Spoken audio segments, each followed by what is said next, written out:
हर निशान को छुआ है।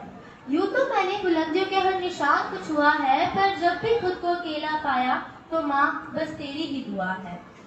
घुटनों से रेंगते रेंगते जब पैरों पर खड़ी हुई, घुटनों से रेंगते रेंगते जब पैरों पर खड़ी हुई, तेरी ममता की छांव में ही माँ मैं इतनी बड़ी हुई।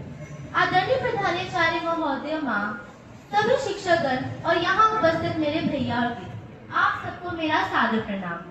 आज हम एक ऐसी हस्ती का सम्मान करने के लिए इकट्ठा हुए हैं जिसका स्थान भगवान से भी ऊंचा माना जाता है। लबों पे उसके कभी बद्दुआ नहीं होती, लबों पे उसके कभी बद्दुआ नहीं होती, एक माँ ही है जो कभी खफा नहीं होती। माँ, माँ सिर्फ एक शब्द ही नहीं बल्कि एक एहसास है। वह ममता की मूरत है जो संकट के समय परिवार की ढाल भी है। दुनिया में कोई भी रिश्ता स्वार्थ से परे नहीं होता, लेकिन एक माँ का प्यार ही है जो बिना किसी शर्त के मिलता है। जब हम बीमार होते हैं तो वह रात भर जागती है, जब हमें भूख लगती है तो वह अपना खाना भी हमें दे देती है। क्या कभी आपने गौर किया है, माँ को कभी थकान नहीं होती, वह कभी छुट्टी नहीं मांगती, उसे ना ही संडे का पता है और ना ही किसी त्योहार का। उसकी पूरी जिंदगी उसके बच्चों के इर्द गिर्द घूमने में ही बीत जाती है।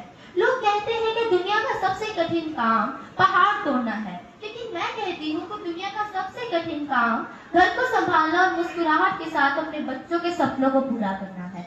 माँ वह जादूगरनी है जो कड़वी दवाई भी प्यार से पिला देती है और हमारे आंसुओं के पोंछकर हमें फिर से लड़ने की ताकत देती है। जब दवा काम नहीं आती तो माँ की दुआ काम आती है। आज हम अपने जीवन में इतने व्यस्त हो गए हैं कि माँ को थैंक यू बोलना भी भूल जाते हैं। हम बहुत बड़े हो गए हैं और अपने दोस्तों मोबाइल में व्यस्त हो गए हैं, लेकिन घर के कोनों में बैठी आज भी माँ हमारी झलक को देखने के लिए हमारी राह देख रही है। मैं बस इतना ही कहना चाहूंगी कि मदर डे सिर्फ एक दिन मनाने का काम नहीं है। साल के 365 दिन माँ के नाम होने चाहिए। माँ के कदमों में तो जन्नत है। अगर आप अपनी माँ को खुश रख सकते हैं तो यकीन मानिए आपको किसी मंदिर या मस्जिद जाने की जरूरत नहीं है। मैं इन दो बातों के साथ अपनी लाइनों को खत्म करना चाहूंगी। रुके तो चांद जैसी है, चले तो हवाओं जैसी है। रुके तो चांद जैसी है, चले तो हवाओं जैसी है। वो माँ ही है सहपाठियों जो ममता की दुआओं जैसी है। धन्यवाद। सभी माताओं को मेरा शत शत